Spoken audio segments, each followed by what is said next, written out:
காலையில எழுந்த உடனே எந்த திசையை நோக்கி பல் விளக்கணும் அப்படின்னா, சூரிய உதயத்துக்கு முன்னாடி 1.5 மணி நேரம் முன்னாடி தான் நமக்கு பிரம்ம முகூர்த்த வேலை அப்படிங்கிறது. அந்த நேரத்துல எழுந்து பல் விளக்குறாங்க அப்படின்னா, இது மாதிரி செஞ்ச நம்ம மூதாதையர்கள்லாம் 100 வயசு வரைக்கும் நல்ல ஆரோக்கியமா 32 பல்லோட ரொம்ப நல்லா இருந்தாங்க. சரி, இப்ப நம்ம கேள்விக்கு வரலாம்.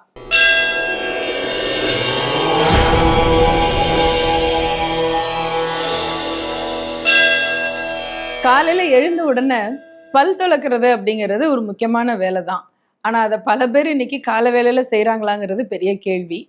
பல் விளக்குறதுக்கு கூட எந்த திசையில பார்த்து நின்று பல் விளக்கணும் அப்படிங்கிறது நம்ம ஆன்மீகத்துல சொல்லியிருக்கு.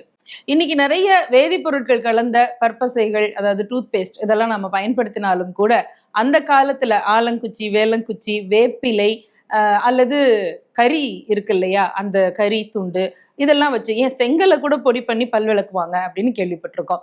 இது மாதிரி செஞ்ச நம்ம மூதாதையர்கள்லாம் 100 வயசு வரைக்கும் நல்ல ஆரோக்கியமா 32 பல்லோட ரொம்ப நல்லா இருந்தாங்க. சரி, இப்ப நம்ம கேள்விக்கு வரலாம். காலையில எழுந்த உடனே எந்த திசையை நோக்கி பல் விளக்கணும் அப்படின்னா, சூரிய உதயத்துக்கு முன்னாடி 1.5 மணி நேரம் முன்னாடி தான் நமக்கு பிரம்ம முகூர்த்த வேலை அப்படிங்கிறது. அந்த நேரத்துல எழுந்து பல் விளக்குறாங்க அப்படின்னா, அவங்க நேரடியா கிழக்கு திசையை நோக்கி பார்த்து நின்று பல் துலக்கணும்.